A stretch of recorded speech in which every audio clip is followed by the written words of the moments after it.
Deus quer fazer algo aqui hoje. Eu me lembro, aqui no início da comunidade, a gente trabalhou com células, pequenos grupos. Fica aqui, inclusive, o meu adendo aqui, eu abro aqui o meu apelo, que precisamos voltar com as células. Há controvérsias, pessoas que dizem que sim, pessoas que dizem que não, mas a gente trabalhou com pequenos grupos que eram reuniões nos lares, onde as pessoas se reuniam uma vez por semana para falar um pouco da palavra, para confraternizar, para comer, alguns para comer muito, inclusive nessas ministrações. Eu acho que algumas células até acabaram, alguns líderes, alguns donos de casa, para mim não dá mais. Por quê? Porque a despensa da minha casa foi salteada aqui. E era muito gostoso essas células, essas reuniões. E tinha um momento muito especial, que era o momento do quebra-gelo. Eu lembro que alguns líderes, eles ficavam aterrorizados pela palavra, por ministrar a palavra. E como eles ficavam aterrorizados e tensos, porque não sabiam quem iria de visitante, algum desconhecido, ou até mesmo as pessoas que eram conhecidas, eles ficavam aterrorizados, e tinha um momento muito especial, que era o quebra-gelo, que era para as coisas ficarem mais fluídas, mais light e tal. Alguns quebra-gelos, é verdade, eles acho que contribuíam, faziam o oposto, né? Enquanto o quebra-gelo era para deixar a galera mais light, mais descontraída, alguns quebra-gelos tinham o objetivo de fazer as pessoas ficarem mais nervosas e mais tensas ainda. Mas era muito gostoso. E eu acho que ficava mais interessante quando o líder, com o objetivo, com a intenção de fazer com que as pessoas participassem das células, esses líderes davam a responsabilidade para as outras pessoas, para elas poderem ministrar o quebra-gelo. Aí as ideias, meus amigos, o céu é o limite, a criatividade, assim, cada coisa. Mas sempre tinha aquele que não preparava. Sempre tinha aquele tipo a la Felipe Pereira, assim, que 30 minutos antes no Google, quebra-gelo. Aí vinha, esse aqui já foi feito. E ele vinha com a ideia do melhor. Acho que todo mundo já participou desse quebra-gelo. Gente, aproveitar que a gente está aqui hoje, com todo mundo, vamos fazer um quebra-gelo. Todo mundo vai dizer quem você é, se apresente. Começavam aí as pessoas, o mais chatão de todos, né? E você tinha que ir lá numa roda, tipo daqueles grupos de apoio, ter que conversar acerca dessa pergunta: quem é você? E aí as pessoas respondiam, como por exemplo: olha, eu sou Tiago, eu nasci no interior de São Paulo. Sabia que eu nasci no interior de São Paulo? É verdade mesmo, eu sou paulista, jauense, interior de São Paulo. Nasci no interior de São Paulo, sou casado com a Tuane. Se eu já tivesse feito Casados para Sempre, eu diria: eu sou o Tiago da Tuane. É chatão pra caramba fazer isso. Eu sou o Tiago da Tuane, tenho uma filha de 5 anos, trabalho com licitação pública, participo de uma comunidade e tal. E aí a gente respondia uma pergunta, como quem responde essas perguntas assim dentro desse ambiente de quebra-gelo. Só que hoje essa pergunta, quem é você? Eu vou levantar e tomara que não me falte o ar. Eu gostaria de fazer essa pergunta de uma forma não tão genérica. Eu gostaria de me aprofundar um pouco mais nessa pergunta. Por isso eu vou refazer ela para que você pense de uma forma um pouco diferente. Eu gostaria de fazer a pergunta da seguinte forma: qual o seu pensamento sobre você mesmo? É mais filosófico, né? Mas eu não quero me aprofundar muito, eu não quero ser tão sentimental com isso, ou que você talvez fale coisas acerca do seu passado, dos seus sentimentos. Mas eu também não quero ser tão genérico e eu não quero ser tão prático. E o objetivo, a intenção de fazer isso é porque existe um texto na Bíblia Sagrada que o apóstolo Paulo nos orienta a pensar sobre nós mesmos. Eu já falei muito sobre esse versículo, eu cito ele diversas vezes, eu amo esse versículo. E se eu estou conversando com alguém, às vezes em aconselhamento, eu cito esse versículo. Eu provavelmente já citei esse versículo aqui mas eu nunca preguei sobre esse versículo. Provavelmente você já me viu citando ele, mas eu nunca preguei sobre esse versículo. E eu gostaria de me aprofundar com vocês nesse versículo, nesse verso onde o apóstolo Paulo fala para a gente pensar sobre nós mesmos. Vamos ler? Romanos capítulo 12, verso 3, diz assim a palavra de Deus: pois pela graça que me foi dada, digo a todos vocês, gente, só um pouquinho, é muito bom trabalhar com a TV, né? É muito legalzinho, às vezes com a Bíblia e tal, é legal, mas com a TV é bacana. Desculpa, não quero desconcentrar vocês. Pois pela graça que me foi dada, digo a todos vocês, ninguém tenha de si mesmo um conceito mais elevado do que deve ter. Mas, pelo contrário, tenha um conceito equilibrado, de acordo com a medida da fé que Deus lhe concedeu. Essa versão é NVI. Eu gosto da NVI. A minha Bíblia que eu prego aqui é NVI. Mas eu queria propor uma análise um pouco mais profunda desse texto. Então eu vou ler a Almeida, o que a Almeida fala acerca desse texto. Ela diz assim, Romanos 12, 3. Porque pela graça que me é dada, digo a cada um dentre vós que não pense de si mesmo além do que convém. Diferente, não tenha um conceito elevado acerca de si mesmo, mas ele diz, a cada um dentre vós que não pense de si mesmo além do que convém. Antes, pense com moderação, conforme a medida da fé que Deus repartiu a cada um. Eu queria me aprofundar um pouco mais. Eu acho que o Almeida foi muito feliz quando ele utilizou a palavra pense, porque no original, agora eu vou dar uma de Wanderson, tá? No original, pode passar, por favor. Froninha, é fronim. Quando a gente vai trazer uma palavra no grego, a coisa que mais preocupa a gente é a pronúncia. Mas eu estava pensando, não tem ninguém que sabe grego, então se eu falar certo ou errado, está tudo certo. Mas é fronim. É fronim. Que significa exercitar a mente, ou seja, entreter ou ter um sentimento ou uma opinião. O que o apóstolo Paulo está falando para a gente é para a gente imprimir uma opinião acerca de nós mesmos. Sobre o quê? Quando nós vamos para os versos seguintes, o verso 4, 5, 6, ele fala sobre a ideia de corpo. E é extraordinário a gente pensar sobre a ideia de corpo, porque a ideia de corpo, ela trabalha de pelo menos dois aspectos. Na ideia do corpo a gente trabalha sabendo que estamos encaixados e estamos funcionando. Estamos encaixados em um corpo e estamos funcionando. Eu acho interessante porque somos muitos e apesar de sermos muitos, nós somos um em Cristo.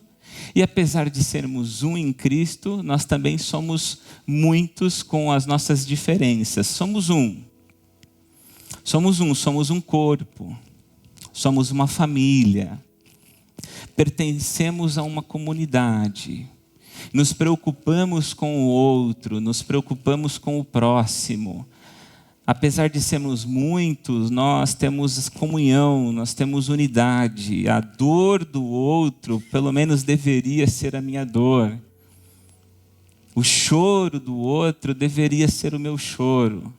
E somos muitos porque Deus tem algo específico, Deus tem uma vocação, Deus tem dom derramado a cada um de nós, de modo que quanto mais eu entendo aquilo que Deus me chamou para fazer, quanto mais eu me aprofundo no conceito de igreja, eclésia, eclesia, de entender o meu papel e a minha função, mais isso reflete a graça de Deus, a multiforme graça de Deus. Por isso, o que o apóstolo Paulo está querendo dizer é o seguinte: pense se você realmente faz parte de uma comunidade, se você não é egoísta, e fazendo parte dessa comunidade, pense também se você dentro dessa comunidade consegue exercer o dom e o chamado de Deus para a sua vida. Pense nisso. E um termo que ele utiliza para que o nosso pensamento acerca disso seja um pensamento prudente, no próximo termo ele utiliza sofronim, que significa termos um pensamento são, estar em sã consciência, ser sóbrio, sobriamente. E eu recorro aqui para os versos anteriores. Nos versos seguintes, do Romanos capítulo 12, verso 3, o apóstolo Paulo recorre à ideia do corpo. Então, nós entendemos sobre o que nós precisamos pensar. No texto anterior, é um versículo muito conhecido por todos nós, onde o apóstolo Paulo fala que nós não temos que ter nós não precisamos estar conformados com o mundo, mas sermos transformados pela renovação da mente, para que nós venhamos a experimentar a boa, perfeita e agradável vontade de Deus. Eu gosto de pensar que existe uma forma do mundo que nos modela. E que nessa forma do mundo que nos modela, nós pertencemos a um sistema. E dentro desse sistema, nós temos as nossas funções e as nossas realizações. Mas uma vez que nós somos transformados por Jesus Cristo, uma vez que Cristo nos modela, uma vez que Cristo nos convoca, uma vez que nós estamos em Jesus, nossa mente é transformada. Nós passamos por um processo de arrependimento, de metanoia, e aí nós começamos a entender que se no mundo nós pertencemos a um lugar e fazemos algumas coisas, em Cristo agora eu pertenço a um outro sistema de valor e faço outras coisas. Tem uma pergunta bem importante que nós precisamos fazer sobre nós mesmos, que vai nos ajudar a desenvolver um conceito sóbrio, verdadeiro sobre nós mesmos. E é uma pergunta que eu gosto, não é quebra-gelo, mas é uma retórica, é uma pergunta. O fator Cristo alterou o curso da sua vida? A sua vida em Cristo ou a sua vida sem Cristo, ela segue o mesmo flow, o mesmo fluxo, as suas realizações são as mesmas. É certo que o impacto e aquilo que acontece de mais especial na salvação é a santificação. Cristo nos convoca para a santidade. Cristo nos convoca para sermos santos igual Deus é santo. E isso é extraordinário, mas também Cristo nos convoca para fazermos algo. Cristo nos convoca, como por exemplo, quando nós olhamos para os apóstolos e discípulos. Existiam apóstolos que eram pescadores de peixe, antes de Cristo. Depois de Cristo, pescadores de homens. Existiam apóstolos, discípulos que colhiam impostos, mas que agora, depois de Cristo, recolhem as ofertas para financiar o ministério de Cristo. Por isso a pergunta, o fator Cristo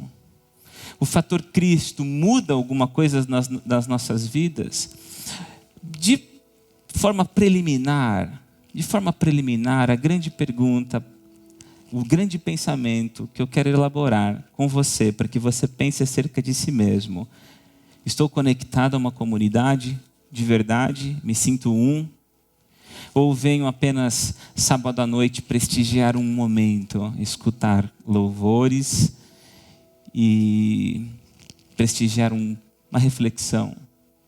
E se estou nessa comunidade, se me sinto parte dessa comunidade, as minhas realizações são diferentes, eu estou dando fruto, eu estou exercendo a minha vocação.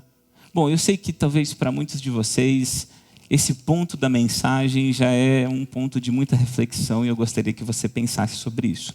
Se quiser tomar uma água, tá bem tranquilo, mas eu quero me aprofundar ainda no versículo. Eu quero voltar no versículo, diz assim, Romanos 12:3, é esse verso que a gente vai trabalhar hoje. Porque pela graça que me é dada, digo a cada um de vocês que não pense de si mesmo além do que convém. Percebe que o apóstolo Paulo está preocupado em fazer com que eu e você tenhamos um conceito sóbrio. Está preocupado com que a gente tenha equilíbrio naquilo que a gente vai pensar? Tudo bem, eu entendo que algumas das pessoas precisam se conectar para então começar a fazer. Mas algumas pessoas, quando começam a fazer, não podem pensar de si mesmas mais do que elas devem pensar, mas também não devem pensar menos de si mesmas. Precisam ter um conceito sofrininho, um conceito equilibrado, um conceito sã. Trata-se de equilíbrio. Por exemplo, você é importante. O que você faz é importante, o que você faz tem relevância. Mas não é mais importante do que aquilo que o seu irmão faz. O que você faz, ainda que você pregue, ainda que você ministre a palavra de Deus, é importante, mas não é mais importante do que a pessoa que limpa o banheiro da igreja. Nós, como banda, e eu digo nós porque eu também tenho vocação musical, nós como banda tocamos. E isso é legal, isso é importante, mas não é mais importante do que as pessoas que recebem você aqui quando a gente chega. Nós temos autoridade para fazer aquilo que nós estamos fazendo, mas ainda que nós tenhamos autoridade, isso não impede de nós aprendermos com uma criança. A gente é insubstituível. A gente é insubstituível, sabia? Às vezes a gente pensa que não, ninguém é insubstituível. Não, a gente é insubstituível. Tem coisas que se você não fizer vai ficar um buraco. Tem coisas que se você não fizer, ninguém vai fazer. Mas calma, você também não é tão insubstituível assim. Segura a onda. Você é importante, mas nem tão importante assim. Como diz Jesus, pensem em vocês mesmos como servos inúteis.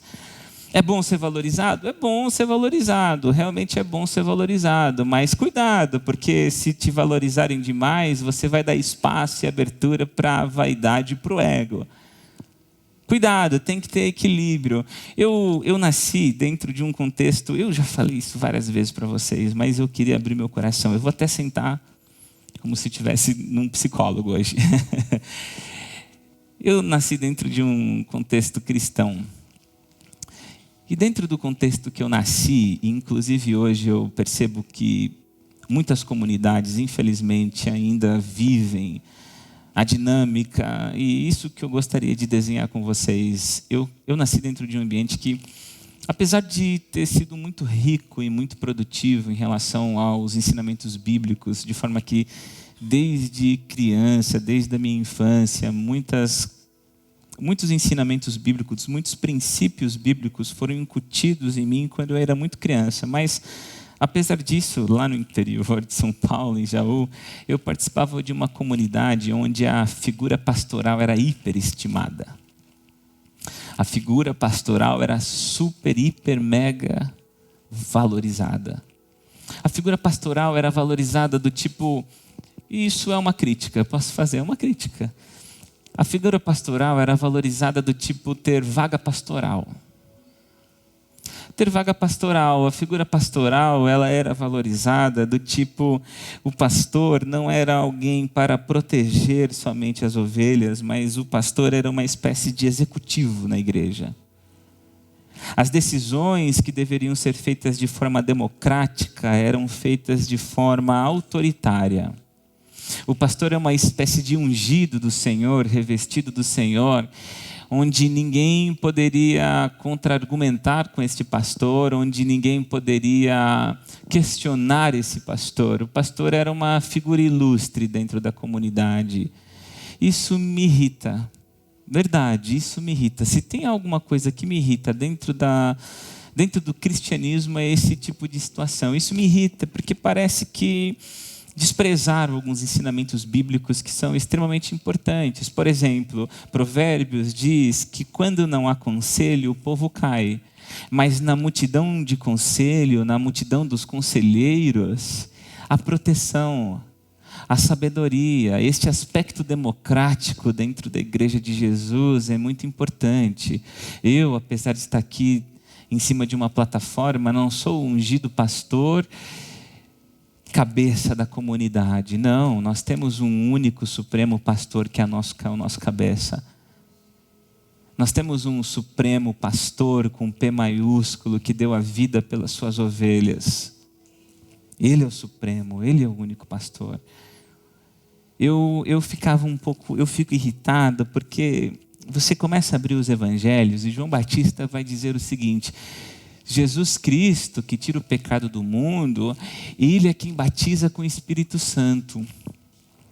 Por isso, se nós temos no Antigo Testamento uma manifestação do Espírito Santo mais seletiva, nós temos agora aqui no Novo Testamento um Espírito Santo que se manifesta na vida de todos. Todos que creem em Jesus, todos que creem em Jesus são batizados pelo Espírito Santo, e porque foram batizados pelo Espírito Santo, são revestidos com autoridade, com poder para realizar coisas, e coisas talvez maiores do que aquelas que Cristo realizou. Porque o Espírito Santo foi derramado sobre todos. Assim como eu creio e o Espírito Santo se derrama sobre a minha vida, e eu sou capaz de dizer e de ensinar por conta daquilo que o Espírito Santo fez, a cada um de nós foi concedida uma medida, é o que o apóstolo Paulo fala, conforme a medida da fé que Deus repartiu a cada um.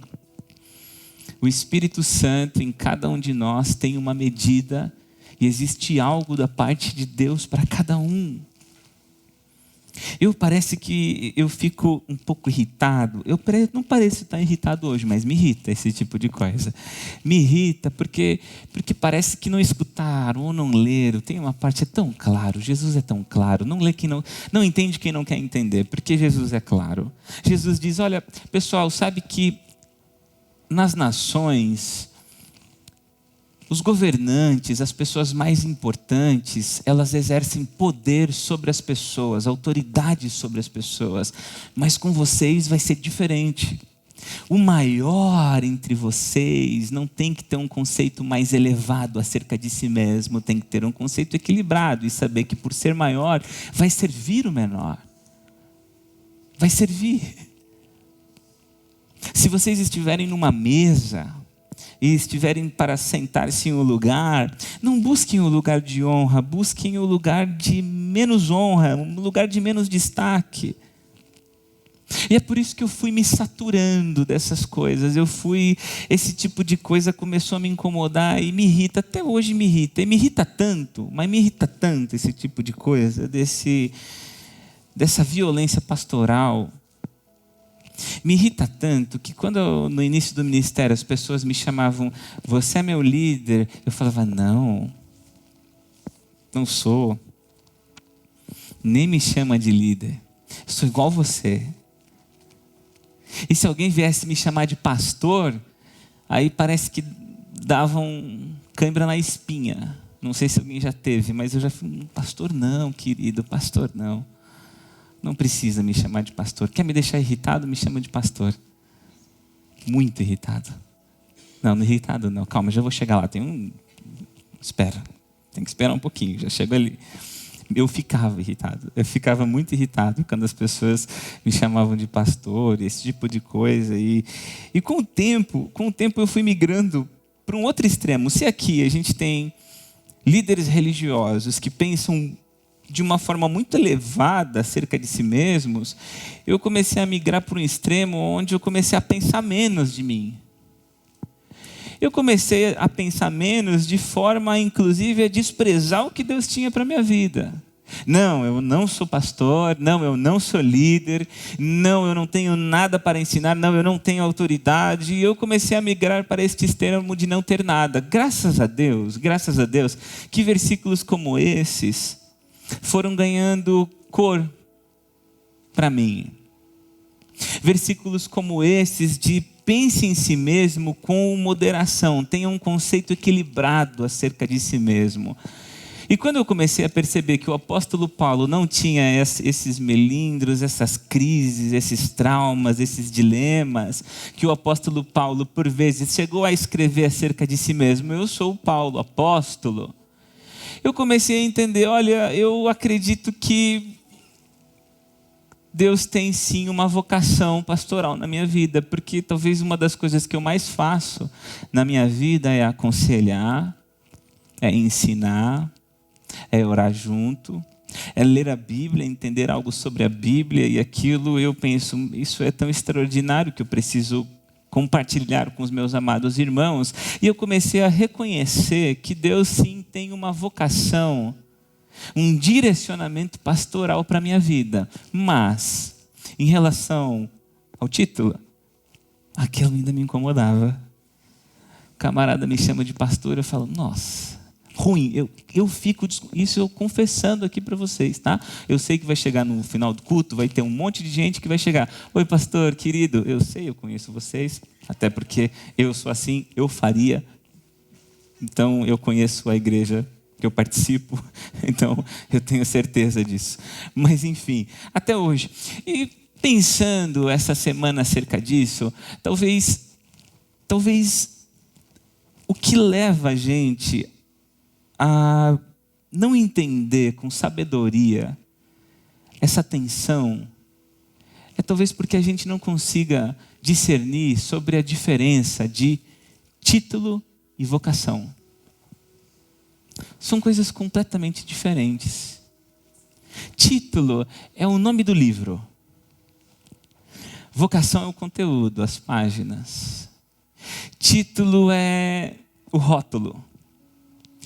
Vocação é o produto. Título é definido por homens. Vocação é definido por Deus. Título é revogável. Vocação é irrevogável. E talvez o que faça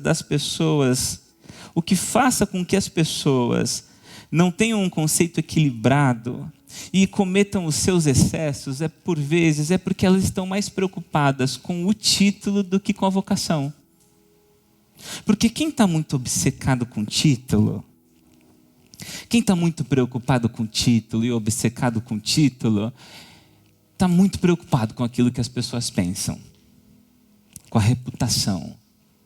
Quem está preocupado com a vocação, está preocupado com aquilo que Deus pensa. Quem por vezes está muito preocupado com o título, quer saber quem vai obedecer a si mesmo.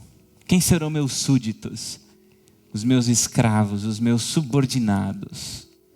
Quem está preocupado com vocação, está preocupado em obedecer a Deus, não com que as pessoas obedeçam a si mesmas, mas em obedecer a Deus.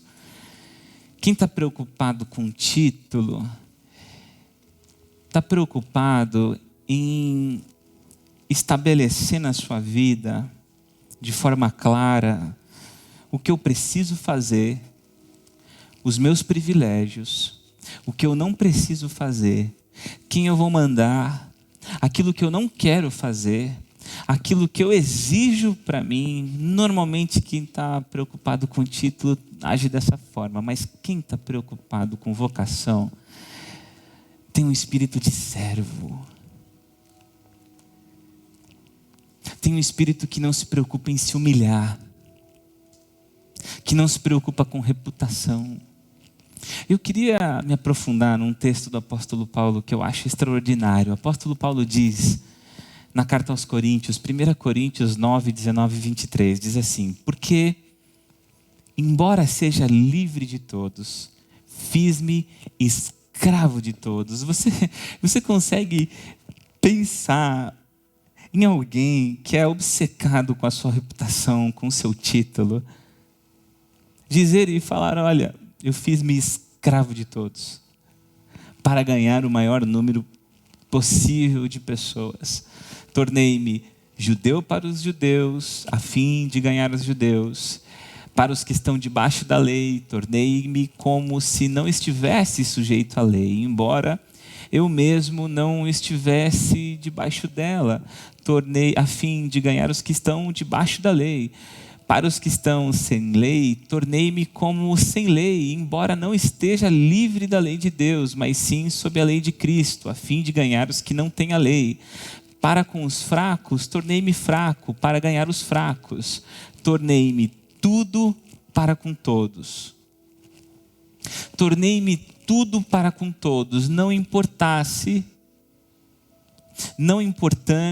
se eu sou apóstolo, se eu sou mestre, não importando o que eu seja, não me importava de me apresentar para as pessoas como qualquer outra coisa, com o objetivo de me sacrificar por ela. sacrificar os meus títulos e a minha própria reputação. Tornei-me de tudo com todos, para com todos. E faço isso por causa do Evangelho, para ser co-participante dele. Eu assisti uma série domingo e tem spoiler. Querem que eu diga o nome da série? Eu digo. Big Shot. É uma série da Disney. Eu sei que a Disney tem uns negócios do diabo, mas essa é uma série bem legal da Disney. Bem legal, dá para assistir, bem infantil. Assisti com a Valentina. Tem umas coisinhas ou outras, mas é uma série bem legal de assistir. Eu assisti uma série e a gente não tem muito tempo. Eu na realidade, é o meu ponto fraco. Eu, quando vejo uma série que eu sei que vai entrar semana e eu tenho tantos compromissos, eu acabo domingo todo, assistir a série, domingo. 10 episódios, domingo, maratonei.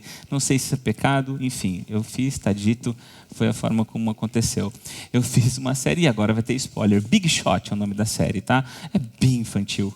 Agora eu estou até com vergonha de dizer que eu vi essa série, porque é muito infantil. A série é sobre um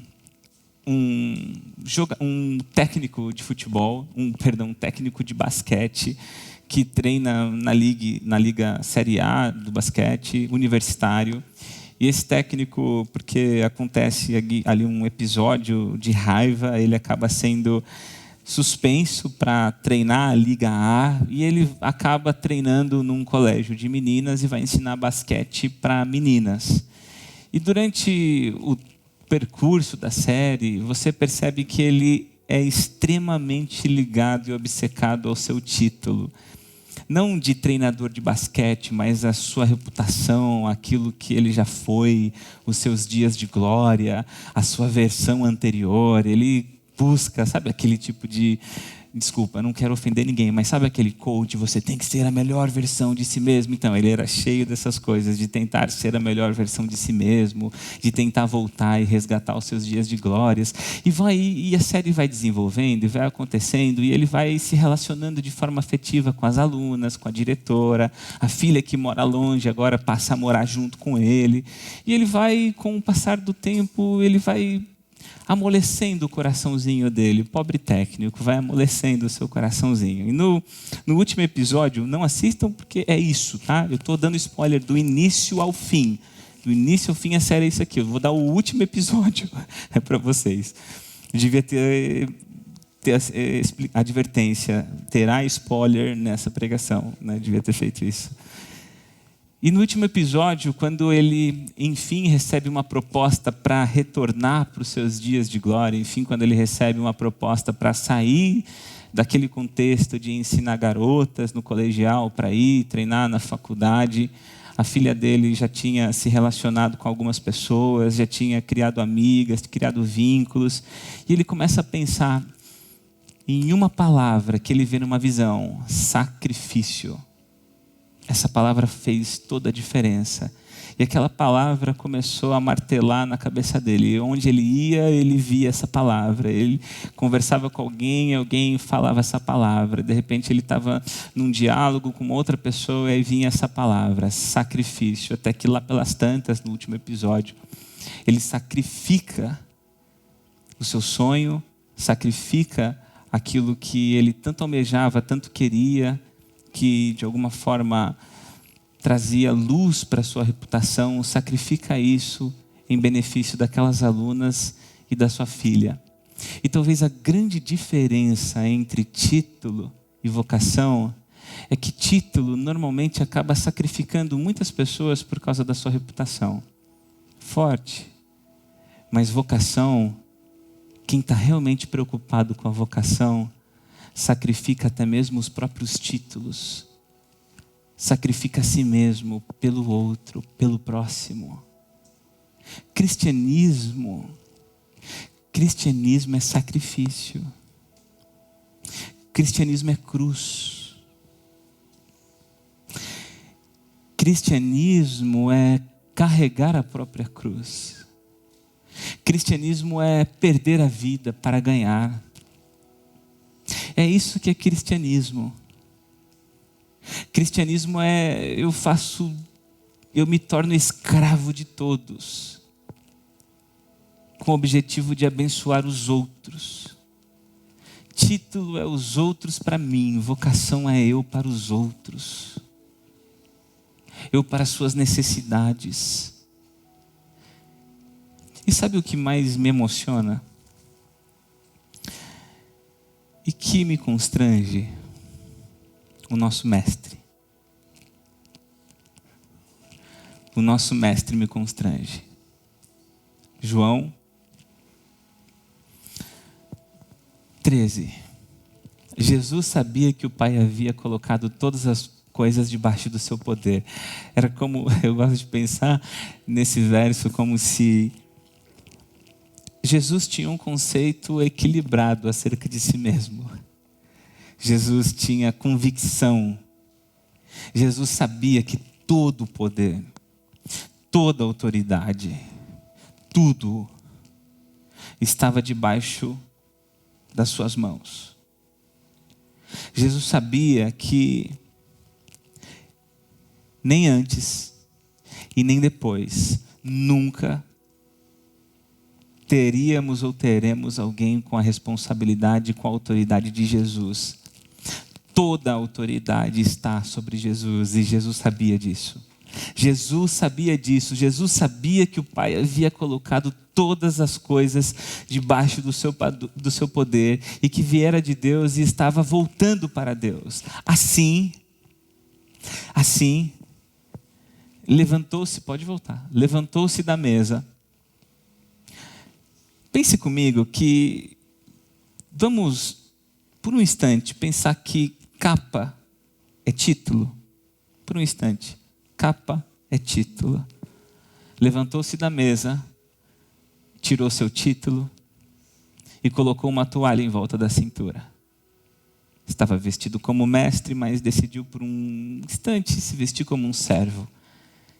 E lavou os pés dos seus discípulos. Como alguém que tinha toda a autoridade.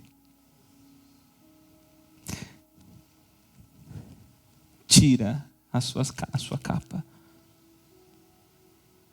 Tira a sua autoridade. Não a sua autoridade, mas abre mão do seu título. Para assumir uma postura de servo. E lava os pés dos discípulos. Os discípulos evidentemente ficaram constrangidos com isso. E Jesus quer explicar o que ele fez. E Jesus explica. Pessoal, agora pode ir. Quando terminou de lavar-lhes os pés, Jesus tornou a vestir sua capa e voltou ao seu lugar. Então lhes perguntou: vocês entenderam o que lhes fiz? Claro que não, Jesus. Tinha gente para fazer isso. Qualquer um de nós poderíamos ter feito isso. É óbvio que a gente não entendeu o que o Senhor fez. O Senhor é o mestre dos mestres. O Senhor é o Senhor dos senhores, o Rei dos reis. O Senhor é quem tem toda a autoridade, todo o poder, todo o domínio. Vocês entenderam o que lhes fiz? Vocês me chamam de mestre e Senhor, porque esse é meu título. Eu sou mestre, eu sou Senhor. E vocês me chamam disso. Vocês atribuem esse título a mim. E com razão, pois eu sou. Pois bem, se eu, sendo Senhor e Mestre de vocês, lavei-lhes os pés, vocês também devem lavar os pés uns dos outros. Sabe, eu já quero encerrar, não quero me alongar muito, mas na vida, a gente vai subindo alguns degraus. E conforme a gente vai subindo alguns degraus, a gente vai ressignificando e reestruturando a nossa vida.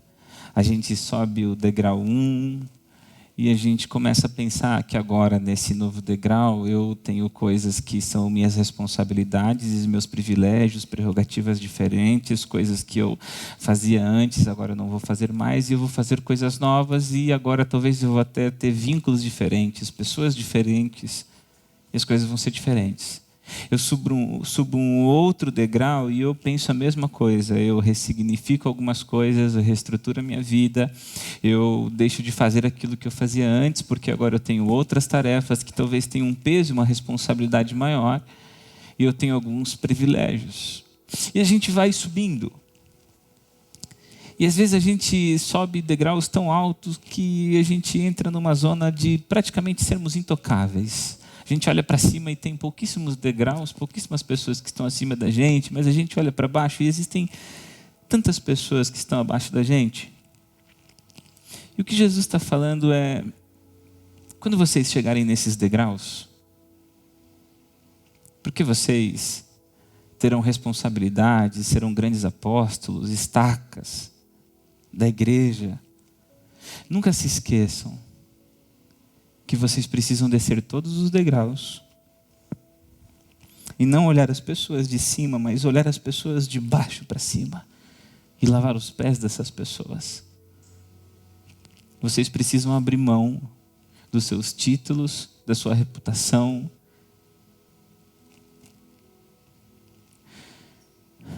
Você precisa abrir mão de coisas que você lutou a sua vida inteira para conquistar, pelo simples motivo de querer expressar ou de mostrar isso para as pessoas, para descer no último degrau e aprender a ser servo de todos.